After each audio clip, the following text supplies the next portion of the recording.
बिस्मिल्लाहिर्रहमानिर्रहीम। अस्सलाम वालेकुम क्लास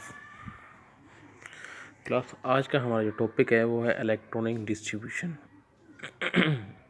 हमने कल क्वांटम नंबर के मतलब पढ़ा था और उससे पहले हमने शेप के मतलब ऑलरेडी पढ़ लिया है।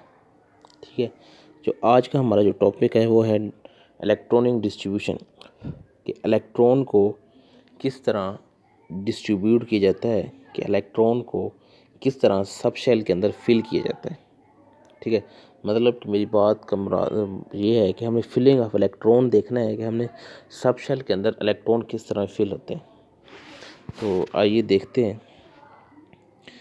In order to understand distribution of electron in atom, we should know the following fact। मतलब उसको देखने के लिए कि कौन कौन से फैक्टर इस्तेमाल होते हैं देखते हैं।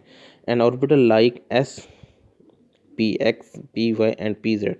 अब पी एक्स से मुराद है पी वाई पी जेड जो है ये है पी और सब शेल का।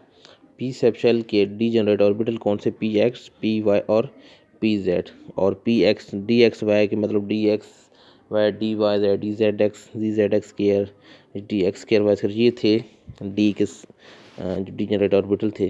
Can have the most two electron, कहता है कि उनके अंदर ज़्यादा से ज़्यादा कितने इलेक्ट्रॉन आ सकते हैं, 2 इलेक्ट्रॉन। मतलब कि मैं कहूँ अगर एक एस है तो उसके अंदर इलेक्ट्रॉन कितने आ सकते हैं, 2। अगर मैं पी की बात कर दूँ तो मैं कहता हूँ पी में इलेक्ट्रॉन आते हैं 6, ऐसे ही है। अब पी के डी जनरेट ऑर्बिटल कौन से हैं, पी एक्स, पी वाई और पी जेड। मतलब इसके अंदर 2 इलेक्ट्रॉन पी एक्स के आएंगे, 2 इलेक्ट्रॉन पी वाई में और 2 इलेक्ट्रॉन ही पी जेड में आएंगे। अगर मैं बात करूँ डी की बात करूँ तो D X Y, D Y Z, D Z X, D X square Y square और डी जेड स्केयर। इसके 5 डीजेनरेट ऑर्बिटल बनते हैं और हर डीजेनरेट ऑर्बिटल के अंदर 2 इलेक्ट्रॉन ही फिल किए जा सकते हैं। ठीक हो गया। अगर नेक्स्ट क्या है, नंबर 2 क्या है, the maximum number of electron that can be accommodate in shell and given by 2 and square formula when the n is principal quantum number and it cannot have zero value।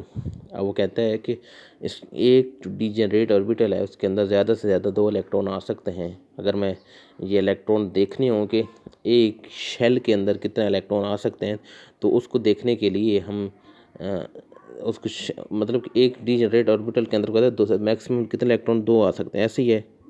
और अगर हमने देखना हो कि maximum electron shell में कितने आने हो, मैक्सिमम इलेक्ट्रॉन शेल में कितने, तो उसके लिए क्या फार्मूला है, 2 एन स्क्वायर। ये एन जो है ये हमारे प्रिंसिपल क्वांटम नंबर को शो करता है, जो कि मैंने बताया था कि प्रिंसिपल क्वांटम नंबर 1 से स्टार्ट होता है, 0 से स्टार्ट नहीं होता। ठीक है, अब 1 मतलब शेल नंबर के, 2 एल, 3 एम, इस तरह मतलब शेल जी बताता जाता है। अगर मैं बात करूं दूसरे शेल की तो मैं अगर एन 2 एन स्क्वायर में एन की जगह वैल्यू पुट करूं 2, तो 2 का स्क्वायर 4 और 4 को 2 से मल्टीप्लाई करूं तो 8 आंसर आता है। मतलब इसके शेल नंबर 2 के अंदर कितने इलेक्ट्रॉन आ सकते हैं, 8। और अगर मैं बात करूं शेल नंबर 3 की तो 3 का 2 आगे एन की जगह 3 और ऊपर पावर स्क्वायर हो जाएगा, तो 3 की पावर स्केयर जो होता है वो 9 के बराबर होता है और 9 को मल्टीप्लाई करो 2 से तो 18 होता है। तो मतलब क्या है कि शेल नंबर 3 के अंदर इलेक्ट्रॉन कितने आ सकते हैं, 18 आ सकते हैं। इस तरह फर्दर है। ठीक है, अब कहता है कि moreover following electron have been adopted the distribution the electron is subshell or orbital।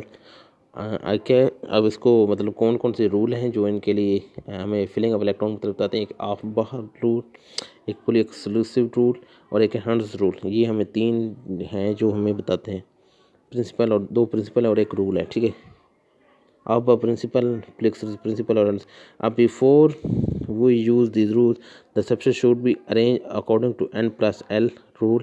table 5.4 the rules say that subshell are arranged in the increasing order of n plus l value, and if any two subshell have the same n plus l value, then the subshell is replaced first whose n value is smaller। The arrangement of subshell is in ascending order of their energy may be following 1s 2s 2p and 3p। मतलब ये हमें सारी ये paragraph में ये बता रहा है कि अगर आप शेल में सब शेल में फिलिंग करना जब शुरू करते हैं तो सबसे पहले उसमें शुरू होगी जिसकी नंबर कम होंगे, मतलब नंबरिंग कम होगी। फर्स्ट के एक है, हम बात करते हैं कि पहला भी ऐसे है दूसरा भी ऐसे, स्कूल है। अब इसमें जो 1S है और दूसरा 2S है, ऐसे ही है। अब 1S वाला पहले फिल होगा और 2S वाला बाद में होगा, ठीक है। आगे मैं बात करूँ, आगे है स्कूल, पब्लिक स्कूल और पब्लिक स्कूल। अब अगर मैं इसकी बात करूं, अगर ये नीचे टेबल 5.4 में उसने दिखाया है, देखें तो पहला 1S, दूसरा 2S, फिर 2P, अब फिर 3S, 3P, 3D, 4S, 4P, 4D, 4F। मतलब ये सब क्या शो कर रहे हैं कि नंबरिंग के हिसाब से, कि अगर जिसकी नंबरिंग पहले आ रही है 1 2 3 उसको हम पहले फिल कराते हैं। ठीक हो गया, कोई इसमें मसला तो नहीं। एन जो है वो प्रिंसिपल क्वांटम नंबर और एल क्या है अज़ीमुथल क्वांटम नंबर के पता चलता है, ये एल वो शो कर रहा है वो। ओके हो गया। अब देखते हैं सबसे पहले कि प्रिंसिपल क्या कहता है। The electron should be fill in energy subshell in order of increasing energy value. The electron are first place in 1S, 2S, 2P and so on. क्या कहता है कि हमने जो फिलिंग करनी है ये एनर्जी के लिहाज से होगी कि जिस तरह एनर्जी बढ़ रही है, इंक्रीजिंग एनर्जी बढ़ रही है, उस हिसाब से ही फिल करते जाना, जैसे कि उसने ये साथ टेबल में शो कराया हुआ है। ठीक हो गया।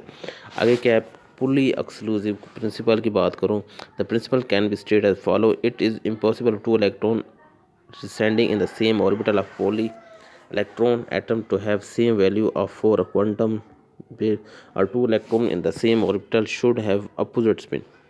वो कहता है कि अगर मैं बात करूं डीजेनरेट ऑर्बिटल में, तो उस डीजेनरेट ऑर्बिटल में दो इलेक्ट्रॉन आ सकते हैं, तो दो इलेक्ट्रॉन जो शो करते हैं वो अपोजिट पोजीशन शो करते हैं। जैसे कि उसने लास्ट में दो एरो के जरिए शो किया हुआ है, तो वो असल में क्या शो कर रहे हैं, इलेक्ट्रॉन को शो कर रहे हैं कि दोनों एक क्लॉकवाइज है और एक क्या है एंटी क्लॉकवाइज। अब वो कहता है कि दोनों कभी क्लॉकवाइज या दोनों कभी एंटी क्लॉक नहीं हो सकते, इसमें लाजमी है कि एक क्लॉकवाइज और दूसरा एंटी क्लॉक हो। अब नेक्स्ट क्या है, हंस रूल है, if degenerate orbital are available and more than one electron are to be placed in them, they should place in separate orbital with the same spin rather than the putting them in the same orbital with opposite spin. According to the rule, the electron in 2p subshell of carbon will be distributed as following, and the 3 orbital of 2p subshell are degenerate। अब अगर मैं बात करूं इसकी ऑन्स rule की, तो ये असल में फिलिंग ऑफ इलेक्ट्रॉन के मतलब ही बात कर रहा है कि अगर मैं जैसे कि कार्बन की बात कर रहे हैं, तो कार्बन में इलेक्ट्रॉन कितने होते हैं, 6 इलेक्ट्रॉन होते हैं, पहले में 2 शेल में और दूसरे में 4 इलेक्ट्रॉन होते हैं, ऐसे ही है। तो वो शो कर रहा है कि 1S मतलब 2 इलेक्ट्रॉन, और 2S 2px 2py और 2pz, इसमें कितने इलेक्ट्रॉन, 2 इलेक्ट्रॉन 2S में शो हो गए, ये कंप्लीट हो गया। अगर 2px 2py और 2pz में वो इलेक्ट्रॉन बता रहा है कि वो इलेक्ट्रॉन कैसे शो होंगे, अपने अपने डीजेनरेट और पहले पहले एक px में इलेक्ट्रॉन होगा, दूसरा py में होगा। अगर मज़ीद एक इलेक्ट्रॉन होता तो वो 2pz में जाता। ठीक है, अगर ये 3 इलेक्ट्रॉन कंप्लीट हो गए, ये हॉर्न्स रूल ये बताता है। अगर इलेक्ट्रॉन हमें फ़र्ज करते हैं कि हमारे आउटमोस्ट शेल में इलेक्ट्रॉन होते 6, कितने होते हैं 6, मतलब कि 2 तो 2s में आ गए, ऐसे ही है। अब आगे जो 4 इलेक्ट्रॉन बचेंगे वो px में एक इलेक्ट्रॉन, py में दूसरा इलेक्ट्रॉन, pz में तीसरा, और फोर्थ इलेक्ट्रॉन चौथा इलेक्ट्रॉन है वो दोबारा px में जाता। इस तरह मतलब px में फिर एक, py में दूसरा और pz में सब में 2 2 इलेक्ट्रॉन ऐसे फिल। ये नहीं हो सकता कि 2 इकट्ठे ही हम फिल कर दें, ये हॉर्न्स रूल हमें बताता है कि दोनों इकट्ठे फिल नहीं करते। आगे वो ये अक्सर पेपर में शॉर्ट के तौर पर आया होता है कि इलेक्ट्रॉनिक कॉन्फ़िगरेशन ऑफ एलिमेंट के कोई एलिमेंट वो बताता है कि उसमें बताता है कि उसकी फिलिंग ऑफ इलेक्ट्रॉन शो करें सब शेल कंप्लीटेड। तो आइए देखते हैं कि जैसे उसने हाइड्रोजन का एक दिया हुआ है तो इसमें एक इलेक्ट्रॉन होता है तो एक शो किया है। अगर हीलियम की बात करूँ 2 इलेक्ट्रॉन होते हैं तो वो 1s2 शो किया हुआ है। अगर लिथियम की बात करूँ 2 1s2 और 1 2s1। इस तरह ये यानी कि ये नाम है, ये याद रखने हैं आप लोगों ने। ठीक है, अब ये जब नाम याद होंगे तो उनकी आगे फिलिंग भी आपने देख लेनी है। ठीक है, ओके क्लास। आज का हमारा जो लेक्चर, अगर इसमें कोई चीज़ मुश्किल हो तो पूछ लीजिएगा, कुछ समझ ना आ जाए तो फिर भी ठीक है। आज का हमारा जो लेक्चर था वो कोई यहाँ तक था। ठीक है, आगे इंशाल्लाह मिलते हैं, अगर कुछ मुश्किल हो तो पूछ सकते हैं। ओके क्लास, अल्लाह हाफिज़।